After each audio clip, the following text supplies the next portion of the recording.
Every breadtuber and lefty-tuber makes a pipeline video. You know what I'm talking about, right? Where they put out some video about how in 2014 they were part of Gamergate, in 2016 they watched Sargon, and they were becoming a member of the alt-right. But somehow they were pulled out of the pipeline. They were saved. They often begin such a video by decrying the competitive nature of video games, or the love of edgy humor within gaming culture, because competition is anti-equality and edgy humor is anti-safe space, making gaming on some level fundamentally anti-leftist. This is something I touched on in the last video. And they haven't stopped making these videos. It seems like every week there's a new crumb-tuber out there who's posting on Twitter how they're making an alt-right pipeline radicalization video, and how much it would help him if people posted their own pipeline stories and spread it around. The stories themselves are almost always the same kind of thing. These people grew up as a normie, believing in the normie liberal ideal as much as your average unengaged, politically unaligned person did 10 or 20 years ago. They viewed the broader left as liberation central, while it was right-wing religious types who wanted to restrict freedom of speech. So, when the fringes of the left began to radicalize, and subsequently were featured on screaming feminist SJW-owned compilations on YouTube, which was quite an edgy platform back in the day, the normies watched those videos and laughed. They were still committed to those values of free speech and openness, and it was novel to them that leftoids, rather than rightoids for once, were opposing those values.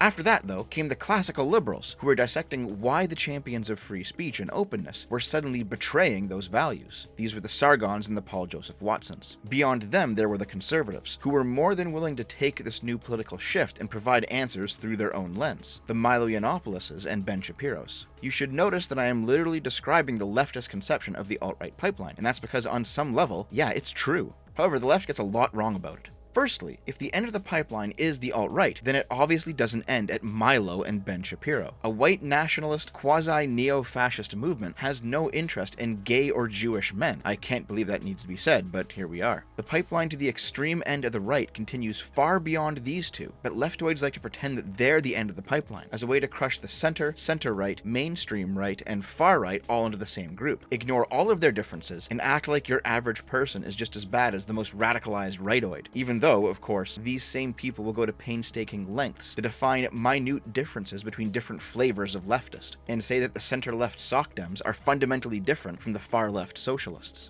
Secondly, their pipeline theory extends far beyond Gamergate to fascist, or 4chan to neo-Nazi pipelines, and those ones are already ridiculously stupid. If you think that Nazis like edgy, irreverent jokes, tell a deformed dick one-ball Hitler joke in front of them and see how much they laugh. But it's not just that. Have you ever heard of the country singer to alt-right pipeline? I know I haven't. How about the divorced dad to alt-right pipeline? Joe Rogan to alt-right pipeline? Russell Brand to alt-right pipeline? PewDiePie to alt-right pipeline? Is this just smaller pipelines branching off of the greater people who disagree with me to alt-right pipeline? Hey, how about the private school to alt-right pipeline, guys? If you're not being told directly by the government what to do, you're apparently a Nazi, which is the complete opposite in reality. After Trump's victory in 2016, the media, in a desperate attempt to figure out what went wrong, latched onto the alt-right pipeline narrative too. And even though Biden took the White House, and Trumpism was dealt a public embarrassing blow during the January 6th Capitol riot, the media continues to lean on the pipeline thing.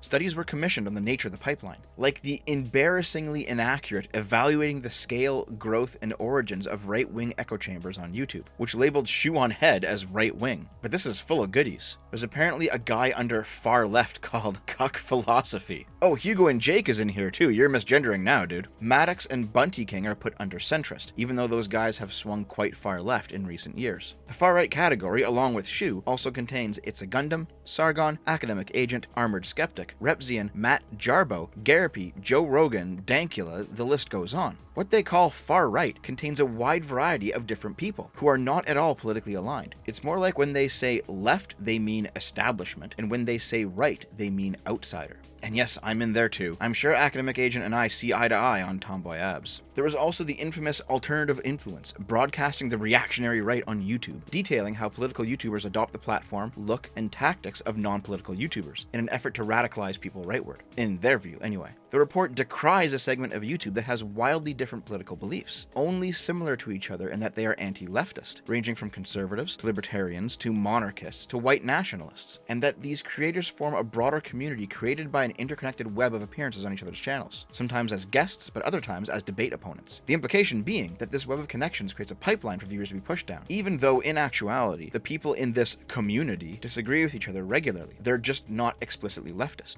And the people who wrote this report view Paul politics as being made up of my specific brand of leftism versus everybody else. Thirdly, and perhaps most importantly, the implication surrounding the alt-right pipeline discourse is that radicalization is bad. Fair enough. But there's obviously other pipelines that radicalize people leftward. In fact, in People's I Was Saved from the Alt-Right pipeline stories, they almost always describe the exact same alt-left pipeline. People start off watching iDubbbz or Chris Ray Gun. They end up watching Shoe on Head or ContraPoints. And then eventually they get to Vosh or the Serfs. There absolutely is a pipeline leading from milquetoast progressive to tanky in denial. Yes, I know Vosh calls himself a libsock and places himself in opposition to overt tankies, but as we've gone over in previous videos, that's a smokescreen and everybody knows it. Now, if you were to approach leftists with this obvious double standard, you'd get one of two replies. The first is just blanket denial. The second is far more interesting, that radicalization leftward is good and radicalization rightward is bad.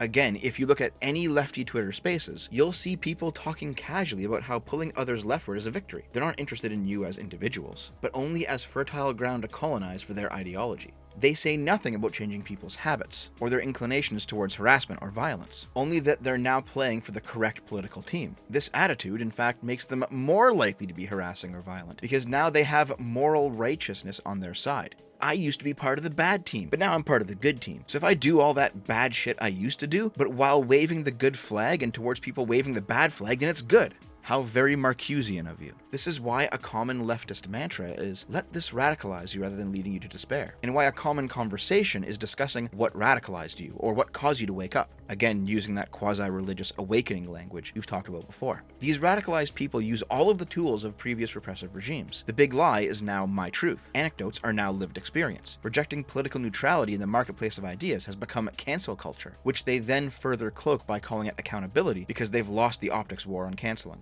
Bootlicking pride in the ideology is now called virtue signaling. It's the same mechanisms retooled for the modern age. As it turns out, the concept of a pipeline funneling people away from the left is also something that has been rebranded and retooled for leftist purposes. It was once called the walkaway movement, otherwise known as How I Left the Left. In 2018, Brandon Straka, a gay Democrat, started the movement and tried to encourage disaffected liberals to leave the Democratic Party and vote for Trump-leaning Republicans. And to the credit of people who actually view this as a radicalization effort, Straka was later arrested and convicted for his part in the January 6th Capitol riots. The walkaway movement did certainly appeal to people on the center-left, who found themselves slowly migrating rightward, as they felt that the left had abandoned them and their interests. For example, Ariel Scarcella, a prominent lesbian activist, has recently swung rightward as the left has largely abandoned lesbian activism in favor of trans activism in the past decade. And other people, for example, like Judith Rose, did legitimately fall down a QAnon rabbit hole after leaving the left. But despite all of this, the walkaway movement did actually speak to another segment of the population. People who were legitimately still aligned with leftist social issues, but felt that on other topics, the left was absolutely going too far, whether that be economically in their swing towards overt socialism, or culturally in their attempts to demonize and censor everybody who refused to march in lockstep with them. It wasn't just all hidden rightoids, it absolutely was abandoned leftoids too.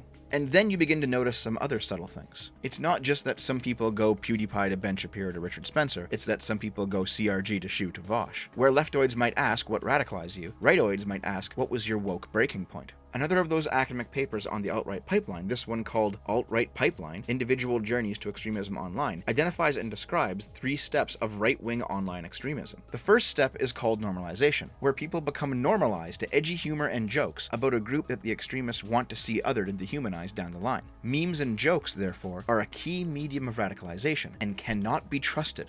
The second step is acclimation. As the jokes become normalized, it establishes a new cognitive baseline for what is acceptable. Suddenly, there's a new edge to ride, and the former introductionary YouTubers like Steven Crowder or Paul Joseph Watson, who are merely conservatives, appear to be too centrist for their taste. Their appetite for edgier content pushes them rightward. The final step is dehumanization, where finally, the victim of the pipeline is able to commit violence against the targets of their ire, which began as simply edgy jokes. The paper uses the example of the Christchurch shooter saying sub to PewDiePie during the livestream of his attack, as evidence of this effect coming full circle. The paper describes this process as the collapse of the boundary between troll and extremist. Now, this happens sometimes, but not all the time. There are absolutely people who say edgy jokes and don't mean them, and they don't radicalize, and that's that. But more importantly, this is not unique to right-wing radicalization. This is how all radicalization works. Like Antifa or BLM attacking people and burning businesses, and yes, even killing people. The same 3 steps are present. Normalization. Eat the rich. By the way, we're just joking. Hashtag yes all men. Cis white boys are the problem. Acclamation. Shoe on head is a reactionary libcuck. Vosh is rad. Oh, hold on. Vosh hides his power level too much. Maybe it's time to start watching some overtly tanky channels. Dehumanization. Let's actually start killing or attacking our political opponents in the streets, because we've been told by our favorite YouTubers that only power matters, and winning is better than principles. You call it selling out your principles. I call it fucking winning. And that's my principle. To win as a socialist, not to lose as a socialist. That's not my principle. I don't give a fuck about principled failure. Principled failure is worth dog shit. This mechanism that we're discussing, whatever it is, it's functioning on both sides of the aisle, but the left only complains about it when it happens in favor of the right. And I'm sure if the right held all the institutional power right now, they would only complain about it if it favored the left as well. So maybe we need to home in on something a bit more concrete. Each side is convinced that it has the truth and the other is tainted by propaganda. Which one of these views, if any, is actually mapping onto objective reality? There's another study called Algorithmic Extremism, examining YouTube's rabbit hole of radicalization, and it can probably help us cut through some of the bullshit. After categorizing nearly 800 political channels, we were able to differentiate between political schemas in order to analyze the algorithm traffic flows out and between each group. After conducting a detailed analysis of the recommendations received by each channel type, we can refute the popular radicalization claims. To the contrary, the data suggests that YouTube's recommendation algorithm actively discourages viewers from visiting radicalizing or extremist content. Instead, the algorithm is shown to favor mainstream media and cable news content over independent YouTube channels with slants towards left-leaning or politically neutral channels. Our study thus suggests that YouTube's recommendation algorithm fails to promote inflammatory or radicalized content, as previously claimed by several outlets. So, if there is a pipeline effect moving people towards the right, it's not being caused by YouTube itself. There have been other studies that have come out over the years showing that the left has independently radicalized over time, since before even Trump came along. Each of these show similar results. The right has shifted a little bit rightward, but the left has absolutely spun itself off into crazy town. And again, if you were to confront a leftist with this data, they would say, of course, leftist radicalization is good. But that is not a good enough answer for me. And I have no answer. I have a hypothesis. I'm not entirely sure if it's true, but maybe. I've noticed that the broader left fervently believes in a unidirectional view of progress, that history is meant to move along the long, straight arrow of progress over time, and that arrow, of course, points to the left. They hold this belief because they view morality as if it were a science to be developed, the same as alchemy eventually became chemistry, Newtonian physics was replaced with general relativity, and so on. They see a steady march of history where kingdoms were replaced by republics, and republics will be replaced by socialist states, and eventually by a stateless, classless, moneyless post-scarcity society. They see the gradual expansion of civil liberties, where slavery was made illegal, then serfdom abolished, then civil rights, and they envision a future of totalizing equality. Your average leftist will say something like, the left-right scale is a good-evil scale, and history in progress is meant to move leftward eternally over time with a straight face.